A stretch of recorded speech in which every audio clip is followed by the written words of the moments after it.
In the next 10 to 15 minutes, I'm going to show you exactly why so many agencies get stuck and how it's hard not to make money when your system actually compounds. And even though so many people are stuck at this $10,000 to $20,000 a month mark, even though they're obsessed with making more money, the very simple system that you need to put in place and that you can fix today to start making more money without having to do more work. If you don't know who I am, my name is Josh. I am an agency consultant as well as an agency owner. My agency did over $30,000 last month, and I'm going to show you the system that I put in place in order to fix specifically my outbound in my own acquisition system. And the first thing that we need to understand is that an agency compounds in a positive feedback loop.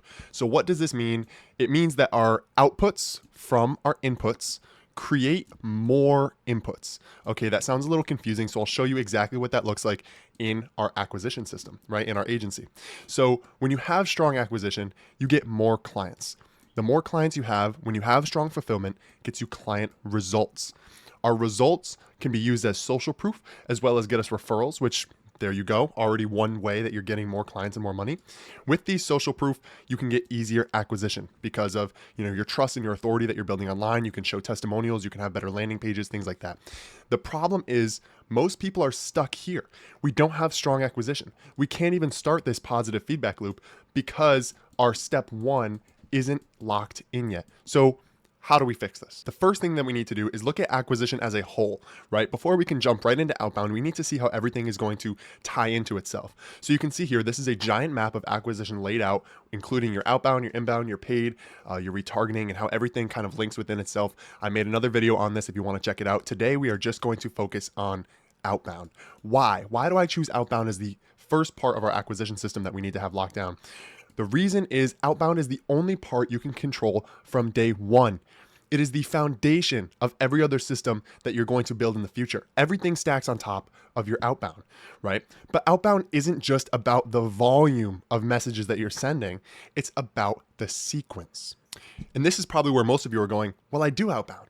I do 100 calls a day. I do 500 calls a week, right? So why am I not getting clients? And the truth is, you are probably doing everything right on paper. You probably have good scripts. You probably have a CRM where you're tracking everything and you're making these cold calls that you should be doing. So why is it not converting? Why am I still stuck at this 10K to 20K a month range? Maybe even less than 10K. Why? I feel like I'm doing everything right. The answer to this is you are not building trust and emotion before your logic. When you change this one thing, and you start to build trust and emotion before your logic, and you are able to build this connection with your client before you even pitch your offer, they are 100 times more likely to close because humans buy off of trust. And if you've been watching this long, I want you to pay attention to what I'm doing to you right now. You probably trust me more than 90% of other people selling online, and I haven't even pitched you one single thing yet. And the reason that this is I'm following the exact same framework that I just explained about outbound, okay? I'm building emotion before my logic, and I'm building trust before I pitch my offer. I am following the same framework, and you can see it working in real time. Now that you understand that it works, and I've caught your attention with that, let's break down how to actually apply this and fix your sequencing in your own outreach. So we just saw this big acquisition map up here, and it's probably a little confusing. The reason that it's confusing is because this is what your acquisition is looking like right now. We are starting here, we are skipping this first pillar, and we are jumping right into outbound, okay? Once we do our outbound, you guys are pitching your offer in the call. You're trying to use your offer as your converting mechanism to get them onto a closing call. And this is the reason why you guys feel like you aren't making any progress and you aren't booking any meetings. The truth is, this first pillar is exactly where we're building our emotion and our trust, okay? When you skip this first pillar, you are failing to trigger this emotion and trust early enough in the process, and the client or the prospect isn't ready to hear your offer yet. This is why the emotion has to come before the logic, and your trust has to come before the pitch. When you skip this first pillar and you go straight into pitching your offer, I'm gonna tell you right now, you have not earned the right to pitch that offer to this prospect. Okay, there's no trust built. What you're doing is you're leading with your offer instead of the reason someone should even care. Because the truth is, nobody wants to be sold something. I don't want to be sold something. You don't want to be sold something. These businesses that you're contacting do not want to be sold something. When you lead with the emotion and the trust, your offer becomes a mechanism to seal the deal and convince them to close instead of begging them to get on a call with you. Right now, this is your prospect and this is you. And you are trying to use your offer as a ladder to get up to their level, to convince them that you're someone worth talking to, right? I'll do XYZ for your business in XYZ days. Please get on a call with me. I'll explain how that we make that work. What we want to be doing instead is building a staircase of this trust and this emotion, connecting with them on a personal level and showing them their own pain. Now, once you get on that closing call with them, you are seen in a position of authority. You are seen as someone who can actually fix their problems. And that's when you drop this ladder on them of your offer.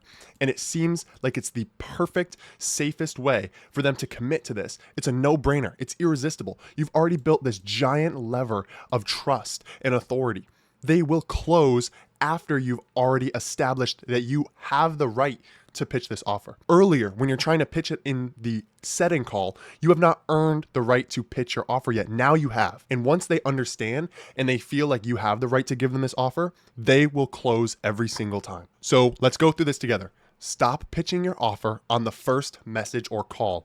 Use it last after they follow along, already believe you're the person who can fix their problem. Does this make sense? And if there's only two things that you take away from this video, the first one I want to be to lead with their pain, not your offer. Second thing I need you to walk away with is to use your offer as confirmation at the end, not as a hook in the beginning. And if you don't believe this works, I'll just show you right here. This is one of my students. He sent this to me. He made 8 calls. He connected with 2 people. He only pitched his call once. This says offer. This means that he pitched to get them on a call. And he booked 1 out of the 2 people that he connected with, and he booked the only person that he even pitched the call to. Yes, this was only a fraction of his daily goal, but he had a 12.5% booking rate. That is amazing. That is amazing. And the reason that this happened is because he plugged this system in. He built his trust and his emotion before his logic, and he waited until the end to pitch the offer. He led with the reason that they should care and that the reason that they should get on the call. He isn't begging. He used his offer to seal the deal instead of using his offer to pitch the call. He built this staircase instead of throwing the ladder down. So if you feel like your outreach and your outbound has not been converting, this is the thing that you need to fix. Once you fix this, you will start to get more clients. These clients with strong fulfillment will start this whole feedback loop that we just went over, and you will see your agency start to grow. You will see your revenue and monthly reoccurring revenue start to grow. You will sign more clients. You will get to the places that you want to be. If you're struggling or if you have any other questions, feel free to reach out to me on Instagram. I'll leave a link in the description. And I hope you all continue to win, and I'll see you all soon.